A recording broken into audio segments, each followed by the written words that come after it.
Skywatchers, this is it. This is the day we get the first science images back from the James Webb Space Telescope, and you've got a front row seat to the cosmos.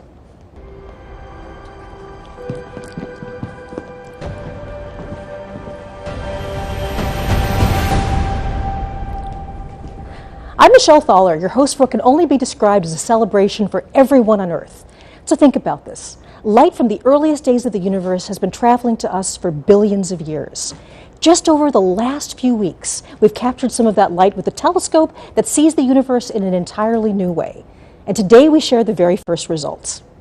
So longtime space fans are going to know who this is. This is Dr. John Mather. He's the senior project scientist for the Webb telescope and a Nobel Prize winner. And John, I couldn't be happier to be here with you today. Thank you. It's a thrill to be here for this very special day. How are you feeling? I am thrilled and I'm relieved because you know when you start something this big, you know there's always a possibility it might not work. It did work. We are so proud. And you've been on this project for a very long time, right? Yeah, started in 1995. We had just finished measuring the Big Bang. We measured it with the Cosmic Background Explorer satellite that we built right here at Goddard. And we measured the spectrum. We measured there are hot and cold spots in the Big Bang. So we said, now we know it all, how it all got started. But then what happened after that? So then I got a call from NASA headquarters. Would I like to work on this new telescope that's going to help answer those questions? What happened after the Big Bang? How did the galaxies grow? How did the first black holes grow? What happened all the way from there to here? So this is our time machine, and I just wanted to be part of it. I am so thrilled that we got a chance to do it. One of the things that I remember you saying, and this is kind of amazing, that after you win the Nobel Prize, you thought that this mission was the most important thing to work on. Absolutely. It's the next question. After you know how it started, what happened then? And you know, suddenly we now have the technology to do it. We didn't have 50 years ago. We didn't have the technology 25 years ago, even when we started this. We had to invent things along the way, so we did that, and here it is. Well, thank you. We'll be back to you in just a moment. So at the moment, we're going to talk about the way that Webb is a completely new way to explore the universe. So today, the mission releases its first science images and gives wings to the dreams of so many people who worked so hard for so long to make this possible. For everyone on Earth, this is your telescope. This is the largest, most powerful observatory ever put into space. It's the product of thousands of people working for more than 2 decades. This is a mission that's singularly focused on the biggest questions in science. So the following phrase is often used too easily, but today actually does mark the dawn of a new era. Today, the Webb mission is open for scientific business, and this is just the beginning. The best is yet to come. So, John, one of the things you told me about is that you really want to make sure there are some people that get thanked, people that put a huge amount of effort into this. Absolutely. Our current project manager, Bill Oakes, took the project from a time of trouble when we didn't exactly know how we were going to get this to work, and got it all the way to the end. Here it is working, and it's because of Bill made this worldwide team. 20,000 people around the world were involved in making this thing all work, and Bill has been there every day making sure that it would happen. So other special person is Senator Barbara Mikowski. She saved our telescope, and she saved the telescope before us. She made sure after the Hubble telescope was launched and it was not in focus that we would go up and fix it. She made sure that happened. When the Webb telescope needed more resources, she made sure we could get that. So Barbara, we thank you. Well, it is such an honor to be with you, Jay. I mean, it's been a pleasure to be working with you through this whole thing. Thank you so much. Congratulations, and go Webb. Thank you. So this broadcast, much like every part of this mission, is a partnership. On our journey to explore distant places in space, we've been joined by intrepid travelers from around the globe. We have so many extraordinary collaborators. So let's check in with our partners who will be sharing the stage with us today as we reveal Webb's 5 first science images. From the European Space Agency, I'm joined by Katie Haswell in Darmstadt, Germany. Katie.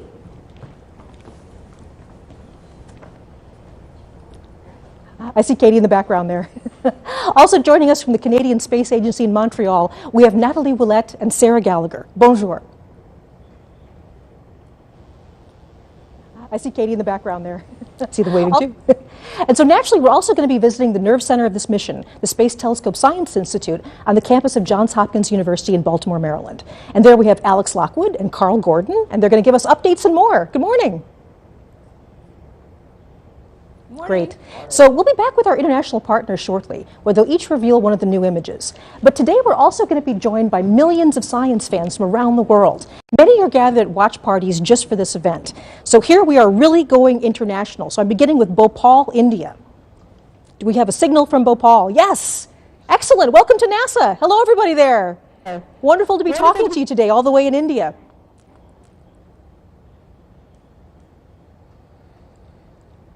We'll be back to them later, yes? Great to wave to you. Hi, wonderful. And we also have a warm welcome now in Portland, Oregon. So we have the feed from Portland. A bit dark, but I see everybody there. Hello, Portland. They're in an auditorium, I see. Okay, next we're going to go off to Milan, Italy. So afternoon in Italy. Do we have the feed from Italy? I guess we have a screen from Italy. And next we're going to go to Rutland, Vermont. So is this Vermont? Hello, Vermont. Hi, everybody. Nice to see you. Thank you for being part of this today. Okay, going even a little bit further afield, we have Netanya Israel. Hello. Hello, Israel. Yay. Really nice to see you guys. Okay, and just one more for now. I see people like giving me hugs. Okay, we also have Vancouver, Canada. Hey, Vancouver. Hi. All right. Wonderful. Wonderful to have all these people with you. So right across from the campus from me, there's also a huge watch party taking place with members of the Webb team. So the wonderful thing is that they actually are people that have worked on the mission, and they are part of our NASA Funny family. So hello Webb team.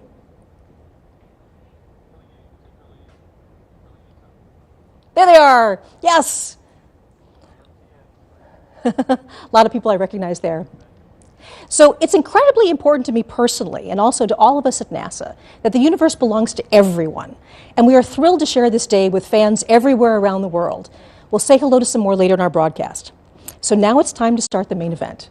What you'll see over the next hour will be a collection of images newly processed by the Webb science team. Only a tiny handful of experts have seen the images so far, and I can tell you that we have been so excited to unwrap them for everyone. We will be releasing each image in turn in real time. As soon as you see it on this broadcast, it will be available for download on the internet. On the screen below, you can see a timeline showing where we are in the show and what's coming up next. And by the end of the show, all 5 images will be available to everyone. So hopefully you can tell I'm excited. Okay, so let's do this.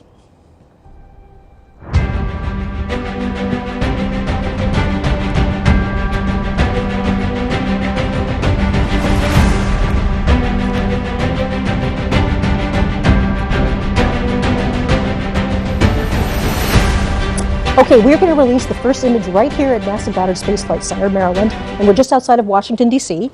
NASA Goddard is home to the project office of the Webb telescope, and the observatory portion of the telescope, the mirrors and the science instruments, were integrated and tested here before launch. So for many of us, including myself, seeing Webb come together bit by bit right in front of our eyes was an emotional and very inspiring experience. So it's kind of like a part of us was out there with Webb right now. A million miles away, part of our hopes and dreams are out there.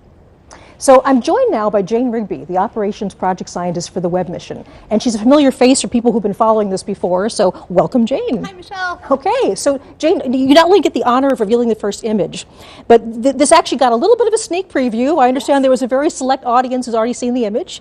Yes, so last night, on behalf of the project, I had the privilege of traveling to the White House with the NASA Administrator Nelson and other senior staff to share our first image with President Biden and Vice President Harris.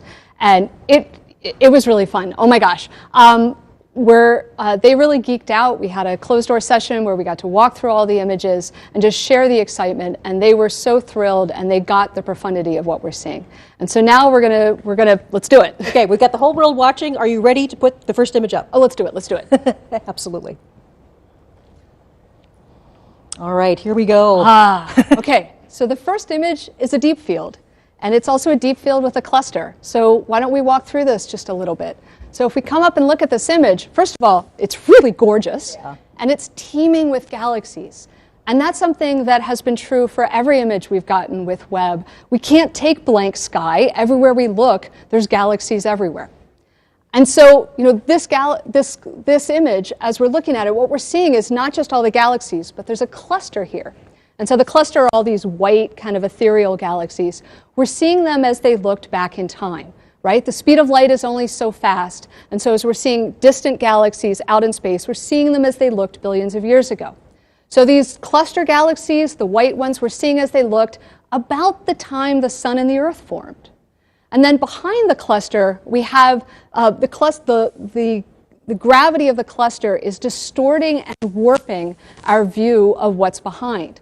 And so there are these galaxies that look stretched and pulled, kind of like they've been magnified because they've been magnified by the gravity of the cluster, just like Einstein said they would. And, it's really, there's so much detail here. We're seeing these galaxies in a way that we've never been able to see before. There's just a sharpness and a clarity we've never had. And so we can look at, if we zoom in on this image, and I encourage you as you grab this image at home, zoom in. You can, really zoom in and play around. There are galaxies here in which you're seeing individual clusters of stars forming, popping up just like popcorn.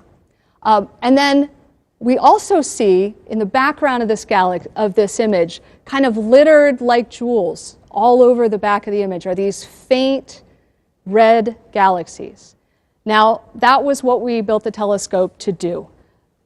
The most distant of those are billions of years. We're seeing as they looked more than 13 billion years ago. And so galaxies like that one right there, this little red guy, you're like, okay, yep, what is that? Well, Webb got spectra to figure out what those galaxies are made of, and this is that one. We're seeing as it looked 13.1 billion years in the past, less than a billion years after the Big Bang, and we're seeing the elements of oxygen and hydrogen as well as neon. This is how the oxygen in our bodies was made in stars, in galaxies, and we're seeing that process get started. Yeah, I want to give this a little bit of context. So this is now the farthest away galaxy that we have this sort of detailed information about. That we know what it's made of. We know what it's made of. Yes. And this was not a long exposure for Webb. No, the previous record holder, right, the Hubble Extreme Deep Field, was 2 weeks of continuous work with Hubble, and it was just imaging. With Webb, we took that image before breakfast. The amazing thing about Webb is the speed at which we can churn out discoveries. So everything that you're going to see here in this broadcast is a week, and we're going to be doing discoveries like this every week. That is absolutely incredible, Jane. So thank you so much for joining us. It's been an honor to be working with you. Congratulations on all your hard work. Thank you. It's so wonderful to see it pay off. So thank you, and I'll see you later on today, I hope. So yes. Enjoy the day. Thank you. Right. So from distant galaxies, we now turn our eye to something a bit closer. It's a planet, but not one in our solar system. Remember that Earth and its sibling planets aren't the only show in the universe. When scientists and engineers started developing JWST, the search for exoplanets wasn't even part of the plan. That's changed. Exploring exoplanets is now a major component of the mission and the subject of our second big reveal of the day. I'm going to send it now to our friends Natalie, Willett, and Sarah Gallagher at the Canadian Space Agency in Montreal. So again, bonjour.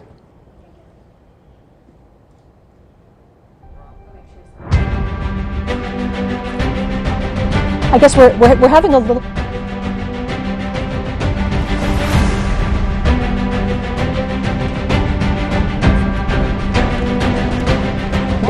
Okay, I'm Nicole, and I'm here to tell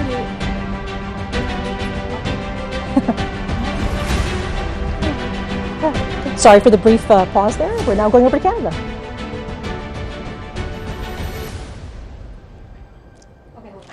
Okay. Yep, we're all ready. Yeah. Okay, I apologize. We're having some trouble with the signal from Canada, but luckily for us, we have an exoplanet expert right here, just in case that happened. So this is Nicole Colon, and she's an exoplanet scientist at NASA, and we're going to talk about this amazing new result from a very hot planet, I understand about 1,000 light years away. That's right. The exoplanet is named WASP-96b, and it is this hot, gaseous, giant, puffy planet that it is about 1,000 light years away. So that's why today's release is so exciting, because it teases at what Webb is able to do for such a distant planet. Absolutely. So talk us through what this discovery is and why this is so significant. Mm-hmm. Well, this reveal that you're going to see is going to show the first spectrum of an exoplanet as taken from the Webb telescope.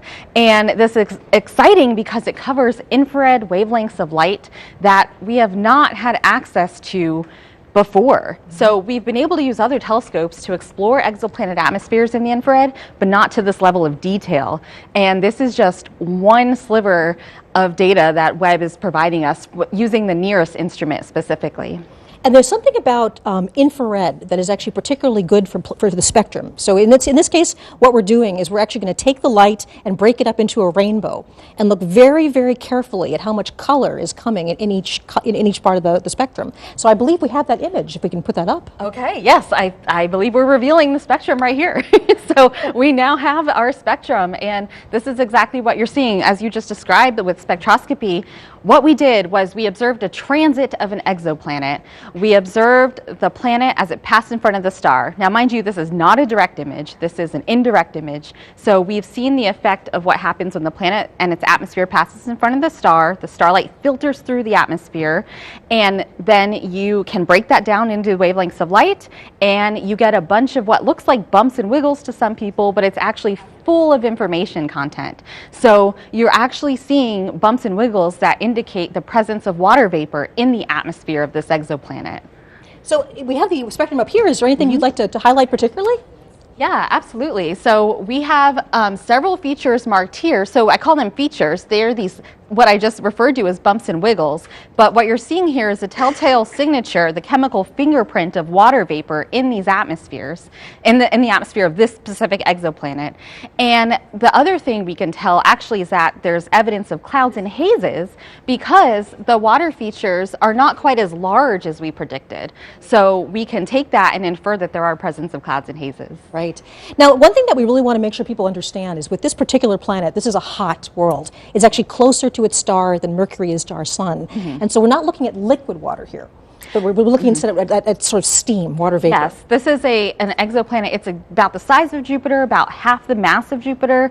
It orbits around a sun-like star, but it does it every about 3.5 days. Right. So it's extremely hot, extremely close in, nothing like our solar system planets. But that's okay, because what we're seeing is, again, the first exoplanet data from Webb, and this is just the beginning. We're going to start pushing down to further smaller planets and being able to take measurements just like this with the NIRS instrument that was built by the Canadian Space Agency, but also there's three other science instruments that will add to our knowledge in the infrared, as well as direct imaging modes along with the transit method. So there's a lot more to come. And I guess one thing we should mention is not only are we going to be looking at planets that are more like the Earth in the future, but we'll also be looking at planets in our own solar system. Absolutely, yes. We're going to have exciting data from planets in our solar system, from Mars outward, as well as asteroids and comets. So stay tuned for a lot more to come. Thank you so much, Nicole. Thank you so much for telling us about the spectrum, and I'll be seeing you later on today. So we have 3 more big image reveals, and with that, new and more exciting science. But first, let's take a look back at the journey that brought us to this moment. Celebrations like this one are only possible with years of hard work from a cast of thousands. When a new mission is being built, even the most enthusiastic space fans only get to see dramatic moments in its life cycle, the news and images that come out in updates and press releases. But that doesn't really give you the sense of the huge effort that goes on behind the scenes every day. The plans, schedules, and organization to keep everything moving forward really happens, for the most part, out of people's gaze. Webb started as an idea that took root at NASA Goddard. It grew first into planning teams, research projects, schematics, requirements. Then it began the long journey to become real with the development of new technologies, cutting-edge engineering, and finally fabrication, putting it all together. Let's take a brief look back at the visionary journey to how we all got here today. So today was the final closeout of the purge. Okay, guys, I can hear Rupa, It's but a pretty emotional moment to be in there and actually, closing it up for the very last time, right? You're the last one to touch this, and so that was the final operation. And once that fitting is closed out, there's no more touching of the vehicle. We're ready for launch.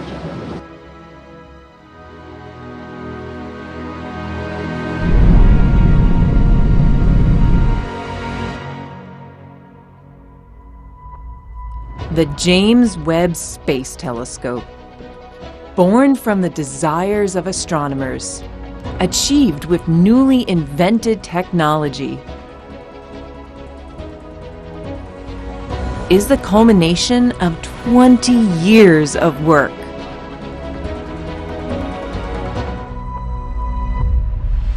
Humanity has unlimited questions about our universe. Engineering a way to investigate them requires enormous creativity. Webb has been a trade-off between engineering performance, what the astronomers want, risk. In fact, when we started 20 years ago, we were actually looking at an 8-meter telescope. Developing the most sensitive instruments. And testing, and more testing.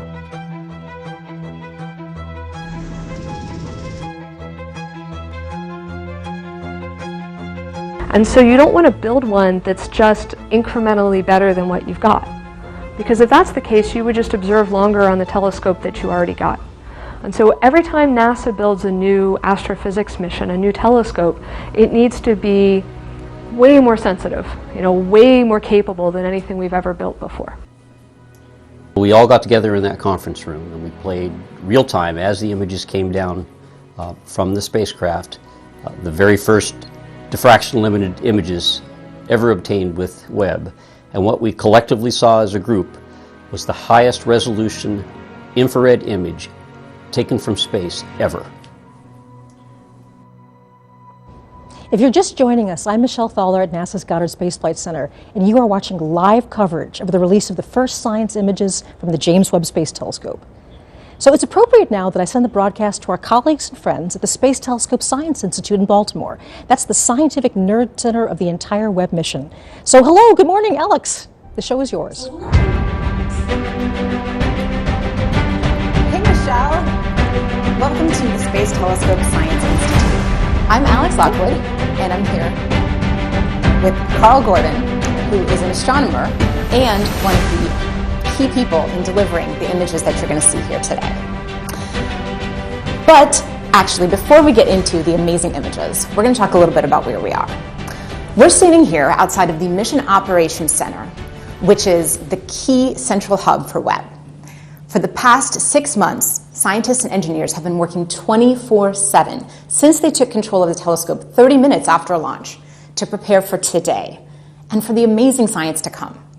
Through all of the major deployments, focusing, aligning the telescope, and calibrating those 4 amazing science instruments, it was all done in this building. And from here on out, we'll have daily communications with the telescope, including sending commands and downloading data with the help of the Deep Space Network. In addition to mission operations, we are also the home of science operations. Well, what does that mean? Every year, we solicit proposals from astronomers across the country and the world for what they would like to look at with Webb. Then we hold a rigorous selection process to select the ideas that will best utilize Webb to study and understand our universe. When the data come down and astronomers analyze their results, we are the lucky ones who get to share that data and those amazing science results with you. And we knew that today was going to be so exciting with the first images, so we've actually been preparing for years.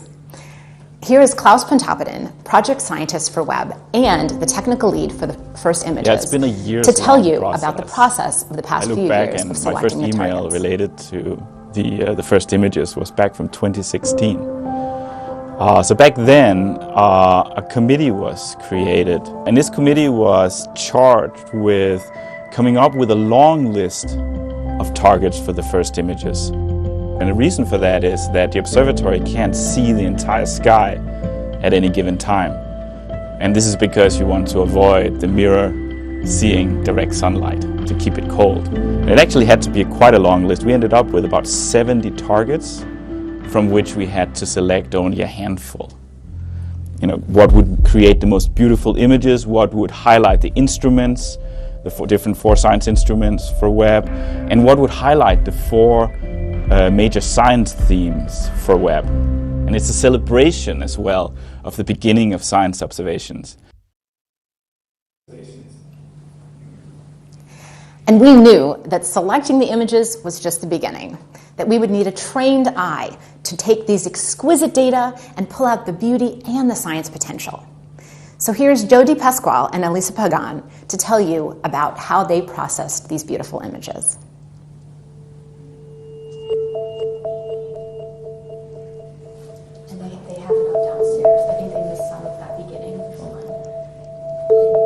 We're basically translating light that we can't see into light that we can see by applying color like red, green, and blue to the different filters that we have from Webb. And the reason we want to color the images is because there's actually more that you can get, more information that you can get from the image if you see it in color. So it's a matter of picking and choosing filters and colors that enhance the details and the structure in the image itself. The shortest wavelengths of infrared light and assign those blue colors, and then move our way down to green and red as we go to longer and longer wavelengths. And then we additively combine those together to get our full color image. But there is a lot of aesthetics that are involved in this. And painstakingly going through and cleaning these images up with an attention to detail, a level of detail like at the pixel level in every image. So when I'm working on the astronomical data, it is this sort of marriage between art and science. When you're choosing colors for the filters, you really are trying to show the different details and the processes that are happening in the astronomical images. But at the end of the day, you want it to be very compelling. You want it to be very beautiful because space is beautiful.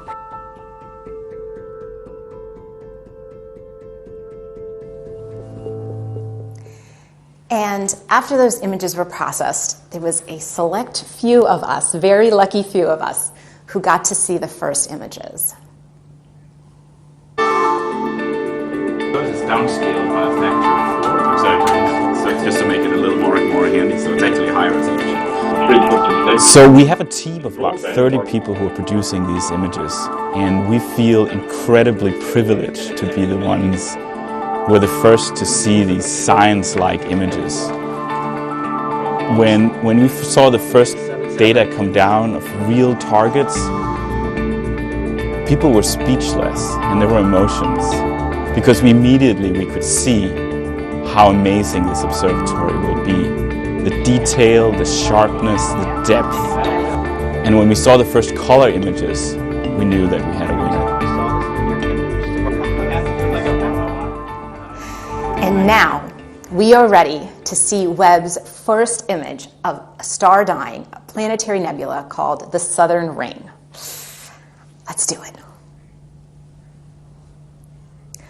Oof. Wow, wow. This near-infrared image is, wow, the detail. Oh!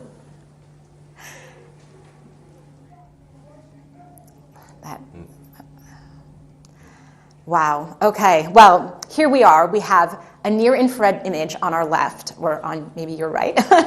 And here on the right, we have a near-infrared image. And so I'm here with Carl, our astronomer specialist. Can you tell us what we're looking at in these images? So this is a planetary nebula. It's caused by a dying star that has expelled a large fraction of its mass over in successive waves. Okay, so we actually see those waves in these images. Yes. Wow, wow. And so there's a lot of structure. Can you tell us a little more detail about what we're looking? Maybe start with this one on the left? Yeah, so in the NIRCam image, you see this kind of bubbly, almost foamy appearance throughout the whole nebula with some very structured shells. And this foaminess is showing up in orange mainly. And this is due to the molecular hydrogen that's newly formed in the expansion, just lighting up the gas and dust of this nebula.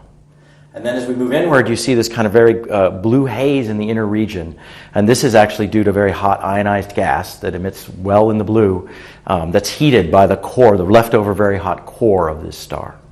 And what about these rays that I'm seeing in this image? Right there. So there's also rays in the outer regions that you can kind of see, and these are holes in the inner nebula that are actually allowing the central star's light to come out and kind of light it up like patchy clouds with the sun shining through. Wow. Oh, yeah, that's what it looks like. That's so cool. So you're actually a mid-infrared astronomer, which is different than near-infrared. And so what can you tell us about the details in this mid-infrared image? So it looks quite different in color, partly because we're seeing different kinds of physics going on here. So we're actually seeing in the blue, you see a lot of blue. The blue is actually due to hydrocarbon grains that are emitting very strongly in the blue for Miri. And they show the very similar structures to what we see in orange and NIRCam because the molecular hydrocarbon actually forms on the surface of dust grains. And so again, as we move inward, we see that the inner region is again hot ionized gas, but now it glows red because that's where it emits the strongest for Miri wavelengths. Okay. And then as we go into the center, we see kind of the surprise for us, which is we knew this was a binary star, but we effectively didn't really see much of the actual star that produced the nebula. But now in Miri, this star glows red because it has dust around it. So in Miri, we got to see both stars very clearly. Yeah, you can't see it in the first image really, but there's two stars there. So that's a fun surprise. And I think that there's another little Easter egg you want to tell us about? Yeah, so this was, the Easter egg is this kind of narrow filament up in the top that's radially aligned. You can kind of see it very clearly in the Miri image. It shows up as this blue structure, and it points very much to the central sources. So I thought, oh, this must just be a density enhancement in the outer nebula. I thought that very, very strongly, but other people on the team were like, no, it's a background edge on Galaxy. Well, I made a bet that said, no, it's part of the nebula. By the way, I lost the bet because then we looked more carefully at both the NIRCam and Miri images, and it's very clearly an edge on Galaxy with a dust lane and a bulge. So I lost the bet. Well, you lost the bet, but you got these gorgeous images, so I think it's a win for everybody. Anything else you'd like to say today? I can't wait to see where we go from here. Neither can I. All right. Thanks so much. Back to you, Michelle.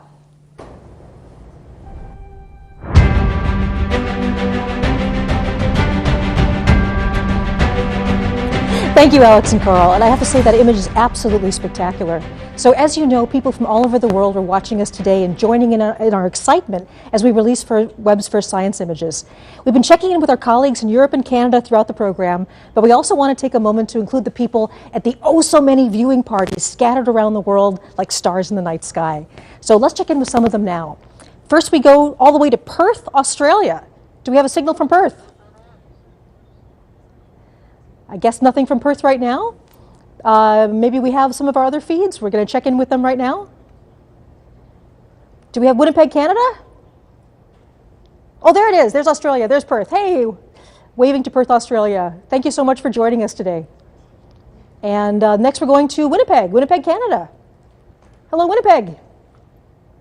At a planetarium. Everybody's enjoying the show, I hope. Okay, Dayton, Ohio. Everybody's watching on the, there we go, Dayton, Ohio. Hello, everybody, Dayton. Nice to have you here with us. There we go, yes. Hey, Dayton. Hey, they're jumping up and down. Hi. Okay, all the way Bangalore, India. Bangalore. Hello to Bangalore, India. Hey. It's absolutely wonderful. Hey. Okay, so I hope you enjoy the rest of the images we're releasing. Okay, of course, NASA's family extends all over the country. The team at JPL in Pasadena, California, they're on site to celebrate with us. So hello, JPL! Some of my favorite people in the world. Hey, hello! And I think the last place we're going to right now is Northrop Grumman, one of our major contractors. Hello, Northrop Grumman! Oh, hey, all right! Yay! Nice to see you, Northrop Grumman. All right, now there's also a big watch party right here on the NASA Goddard campus. Many of these people have worked on the mission itself, and we also have top NASA leadership and representatives from our government. So hello! Hello, watch party at Goddard. Yay!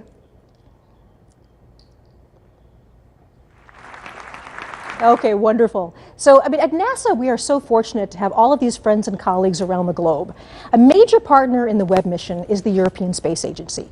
ESA contributions have been essential to so many aspects of this project, including Webb's spectacular launch on the Ariane 5 rocket last December. I'm very pleased to turn over the show for a few minutes to Katie Haswell. She's joining me from the European Space Operations Center in Darmstadt, Germany. Hello, Katie. Good afternoon.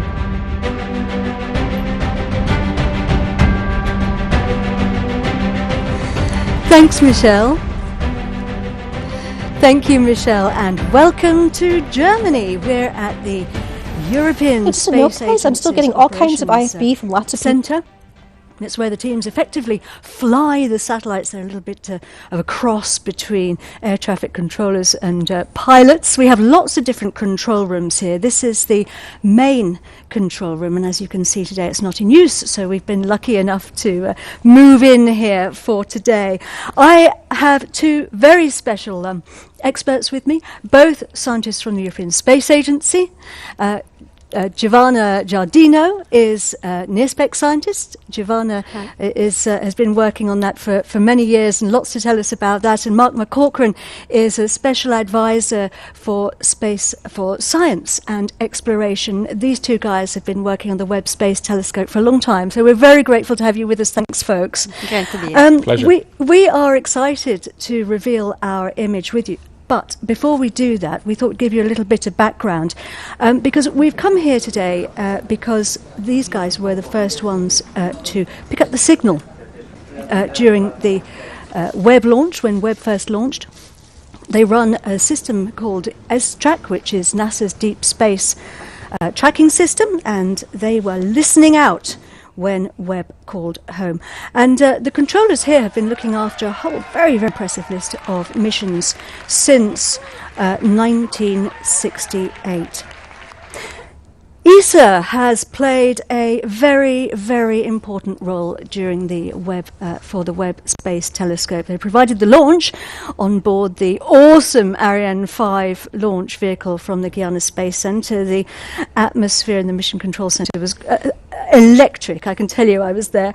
They've also provided people. We have 15 ESA scientists working at Space Telescope in Baltimore, and also they have provided the infrared spectrograph, the near-infrared spectrograph, and also half of the MIRI instrument, which is the mid-infrared instrument. Let's take a look at those now. Webb's 4 scientific instruments include NIRSPEC, the near-infrared spectrograph led by ESA. NIRSPEC splits near-infrared light from astronomical objects into its components. Like a barcode, this will help scientists understand the physics of the objects they're observing, from their temperature to atomic makeup. NIRSPEC can observe parts of an object or the sky using an image slicer and an array of microscopic shutters. Webb's integrated science instrument module, located behind the main mirror, also contains MIRI, a mid-infrared camera and spectrograph. Seen here during testing, MIRI's been developed by a partnership between Europe and the US. MIRI detects mid-infrared light from planets, stars and galaxies. It can analyse molecules to help us deduce what astronomical objects are made of and peer into clouds of gas and dust where stars and planets are born. Together, these instruments will help Webb detect and analyse light from the very dawn of time, revealing the universe as never before. So let's get ready to reveal our image. And remember that one of Webb's jobs is to find out about galaxies, more about the galaxies, but also to help us to understand how they change. And this image is going to be very, very useful for that. Let's reveal it now. There it is. It's called Stephan's Quintet, and it's wondrous. Giovanna, what are we looking at? Yes, like it's a quintet, so we are looking at 5 galaxies. Galaxies are this giant structure that, as we've seen, we see everywhere around us in the universe. They contain from million to 100 billions of stars, and in fact we live in one of them, the Milky Way. And here we see 5 of them. This is a closer galaxy in the foreground, and these 4 are at a distance of about 300 million light years from us, and are locked in a close interaction, a sort of cosmic dance driven by the gravitational force. you can see here these two in a process of merging within each other. This is a very important image, an area to study, because it really shows the type of interaction that drives the evolution of galaxies. That's the mechanism of galaxies' growth. I love this image of the cosmic dance moving through each other. Mark, there's a lot going on, though, in this image, isn't there? There is. So this is a near-infrared image and a mid-infrared infrared image combined. And when we zoom in on the left-hand side here, we see this foreground galaxy. We see lots of individual stars in there, actually resolved as point sources, which is remarkable. And then as we pan across, we actually see the galaxies in the merging galaxies. We now see gas and dust, which is being heated up in the collision between those galaxies. And that's a place where new stars are being born today. So we're actually seeing the process of creation of new stars in this region. And then when we look in the background here, we see not only the galaxies at 300 million light years, but also stars in our own galaxy. These snowflake structures that you see here, those are nearby stars, but in the corner and around the edges, we see galaxies which are much, much more distant, much further away. So similar in some sense to the ones that we saw earlier on in that deep field. And so this image actually takes us from the nearby galaxy, our own Milky Way, through these galaxies which are evolving today all the way to the distant universe. And in a way, it captures cosmic evolution of galaxies over those 13.8 billion years. So we have another image, don't we, that we can exactly. look at? So if we strip away the near-infrared view there of the stars predominantly, now in the mid-infrared with MIRI alone, we see mostly gas and dust. So we see the same galaxies again, the two merging, and then we also see something very interesting up at the top here, because this top galaxy has something new and bright in the middle of it. And Giovanna, tell us what that is. Yeah, that's an active black hole. We cannot see the black hole itself, but we see the material swirling around, being swallowed by these sort of cosmic monsters, and this gas gets heated to extremely high temperature as it falls onto the black hole, and it becomes very bright. In fact, this is how shiny is the galaxy. Here we see luminosity that are 40 billion times the luminosity of our suns. It's really, really bright. And with NIRSpec, we can zoom into this area, and we have this technology that allows us to take thousands of images at different wavelength channels, so see this distribution of the gas, what's going on in the gas in different regions of this core area, and understand the composition of the gas, the velocities, the temperature. So that's very important to understand the physics. So it's giving us so much information, and it just shows the power of this telescope. Mark, this is just the beginning, though, isn't it?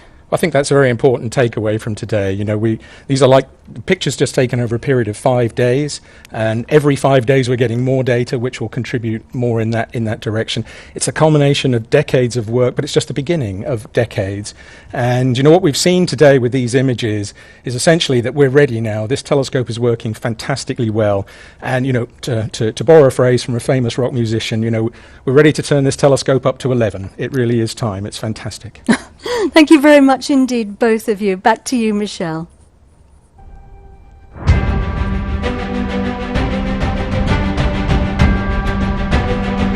Thanks, Katie. It is so great to have you and your colleagues with us on this historic day. So before we get to the fifth and final image reveal of the day, it cannot be said enough that an achievement like the James Webb Space Telescope is something bigger than any one of us. It's bigger than any organization, any country. This truly takes a planet. Webb belongs to all of us, and starting today, the discoveries start and they're not going to stop. This is just the beginning. We've said several times throughout the broadcast that the Webb mission is about people, and during the construction of the Great Telescope, people started to see themselves in it, literally. Day after day, people visited the observation window at NASA Goddard, and looking through the glass, they snapped selfies of themselves reflected in the gigantic golden mirror. These photos are actual reflections of the enormous human investment and the emotional commitment that brought this mission to life. And now, years later, that mission is finally collecting light from the earliest days of the universe, all the way to worlds in our own solar system. It's the same mirror that reflected the many faces who see themselves as part of the journey to understand our shared origins. Let's stop for a moment and appreciate the people behind Webb.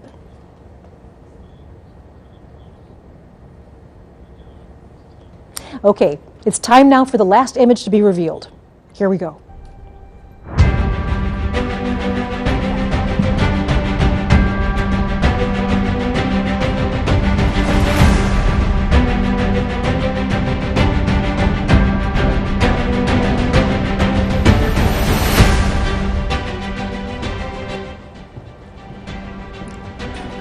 Amber Strawn is Webb's deputy project scientist. She's here with me today to share the final big reveal of the day. So Amber, it is so good to see you. How are you feeling? Oh, so great, so exciting. What a great day this is.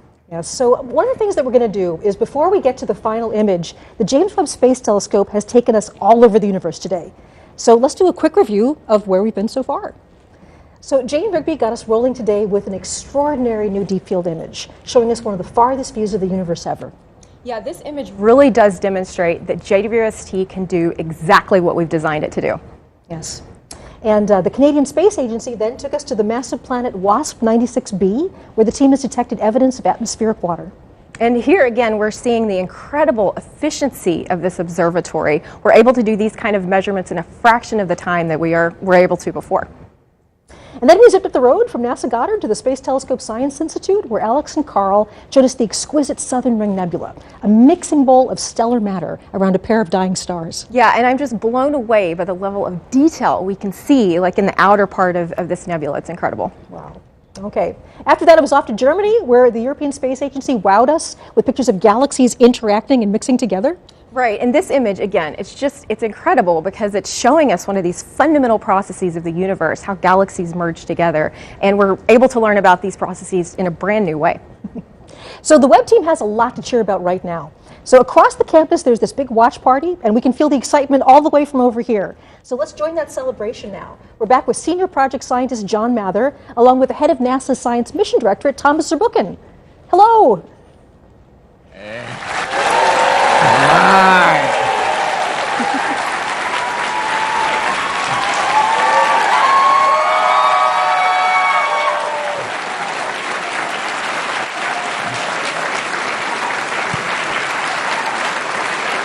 So, John, we looked around the world and we're the only ones with a cheerleading crew right over there. That's amazing. Look, you've been with this mission for decades. How do you feel today? I am so thrilled and so relieved. This was so hard, and it took so long. It's just impossible to convey how hard it really was. That we risked so much to say we're going to go do this, and it's so near impossible, but we did it. Yeah, there are thousands of ways this can go wrong. Yes. Many of them, we worried about and frankly feared even after launch. I have to tell you, I was really, really nervous, and it's almost like athletics for me. You always get to know the team when they're on the field. And on the field, they were right after this launch, and they were perfect. They absolutely were, and I really wasn't worried, but maybe I should have been. Yeah, that's difference between the two of us. I always worry. I always tell everybody I'm paid to worry, frankly, and that's good. What we want to do, though, is just really thank the team again. Of course, we heard Bill and Scott and Greg talking about the team that is there. I think what's also important is to recognize that Bernie is sitting there. He was the first manager. I was sitting there. Could you stand up?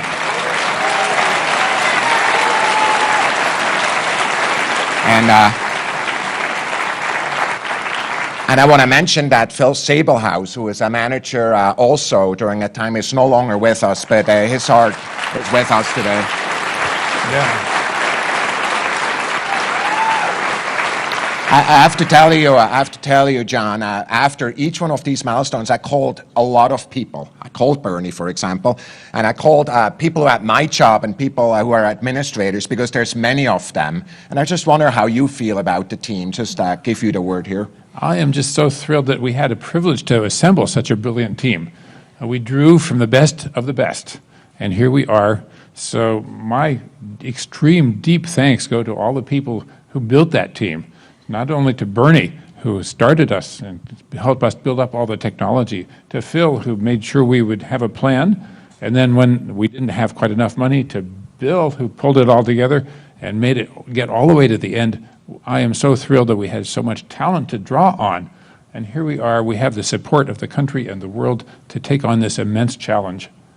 You know what I'm most excited about? There's tens of thousands of scientists, and frankly, some of them just got born or not even born, who are benefiting from this amazing telescope, because it will be with us for decades. It will be. That? It took us about 25 years to get here since 1995, and we have at least 25 to go, I hope. So look, we are in a sense of these images, the art that is out there in the sky, revealed for the first time. We're thinking of the team and we're thanking them. John, thanks to you, thanks to all of you, and back to Michelle. Thank you so much, Thomas. And this entire collection continues to just absolutely astound me. Okay, Amber, so here it is. Can you walk us through the final image reveal? Absolutely. Here we go. The last image is, wow, look at that. So, Amber, can you tell us a bit about what we're seeing here? Of course. This stunning vista of the cosmic cliffs of the Karina Nebula reveals new details about this vast stellar nursery. Today, for the first time, we're seeing brand new stars that were previously completely hidden from our view. There's something you want to point out here? Absolutely. So, honestly, it took me a while to even figure out what to call out in this image. There's just so much going on here. It's so beautiful. One thing that really stands out to me is you sort of get this sense of depth and texture from this new data. There's a lot going on. To call out a few specifics, first of all, in general, the Karina Nebula is a nearby star-forming region within our own Milky Way galaxy, about 7,600 light years away. And in this view, we see some great examples, first of all, of hundreds of new stars that we've never seen before. We see examples of bubbles and cavities and jets that are being blown out by these newborn stars. We even see some galaxies sort of lurking in the background up here. We see examples of structures that, honestly, we don't even know what they are. Like, what's going on here? The data is just so rich. And there's something really special about the infrared. Infrared can actually see deeper into these star-forming regions. Absolutely. That's one of the great things about infrared, is it really does reveal what's going on here in a really cosmic sense. And in general, what's happening in sort of this overall landscape is we have these gigantic, hot, young stars up here to the top of this rim, and the radiation and stellar winds from those stars is sort of pushing down and running into all of this. This is gas and dust, and of course we know that gas and dust is great raw material for newborn stars and baby planets. But there's a flip side to this story, and also a little bit of a mystery, because these same processes can serve to sort of erode away this material and stop star formation. So we have this sort of delicate balance going on of new stars being formed, but at the same time the star formation is being halted. And for me, when I see an image like this, I can't help but think about scale. You know, every dot of light we see here is an individual star, not unlike our sun, and many of these likely also have planets. And it just reminds me that, you know, our sun and our planets, and ultimately us, were formed out of the same kind of stuff that we see here. We humans really are connected to the universe. We're made of the same stuff in this beautiful landscape. And actually, the Karina Nebula was one of my favorite images from Hubble. So Hubble looked at this as well, right? Absolutely, yeah. The Hubble image of this is also spectacular. We saw it in a different kind of light when Hubble took an image of this particular nebula. And then you can see amazing things with Hubble, but when we zoom in to this new image, we're able to see so much more detail. And of course, all of us, you know, I grew up on Hubble, and all of us love Hubble. And I'm so excited to see what these two amazing observatories are able to do really in tandem with each other. Thank you so much. And again, congratulations. It's been a pleasure to be working on this with you. I'm just amazed by what's been going on. I am too. Thank you. So as we're wrapping up, one of the things that I really have to say is the journey that we've been going on is so very dramatic for me. So we've gone all the way from the birth of stars, and we have all the way from the distant galaxies to the birth of stars. This is where we all began. This was the whole point of the James Webb Space Telescope, to figure out our origins from the very, very early days of the universe to star and planet formation very nearby. So right now I'm very honored to have our last special guest. This is the administrator of NASA, Bill Nelson. An honor to be with you, sir. Hey, what a pleasure. What a banner day. It's clear that Webb represents the best of NASA. It maintains our ability to propel us forward for science, for risk-taking, for inspiration. And we don't want to ever stop exploring the heavens, nor stop daring to take another step forward for humanity. In the words of the famous Carl Sagan, somewhere something incredible is waiting to be known. I think those words are becoming reality. Absolutely. Thanks, Michelle. An honor to have you here. Thank you very much. Wow. So this is a celebration for all humanity. If you've ever looked up at the night sky and wonder, whoever you are, wherever you are, this is your telescope. And we also salute the thousands of people who have dedicated part of their lives to making Webb a reality. I also want to give a big shout out for the superb media team who's helped bring Webb's story to the world. This broadcast is a joint effort of the superstar producers, animators, and social media specialists at the Canadian Space Agency, ESA, NASA, and especially the Goddard Space Flight Center. Webb captures light in distant colors that the eye can't see, and you've actually made this visible to the world. So finally, if you go to nasa.gov/Webb-First-Images, you can download all of the images and data we've just shown in full resolution, and check back often. From now on, we share new discoveries from exciting new destinations around the universe. July 12th, 2022 marks a huge day for science, and it's only just the beginning. For everyone at CSA, ESA, and NASA, I'm so very pleased you could join us. I'm Michelle Fowler. Go Webb.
Thank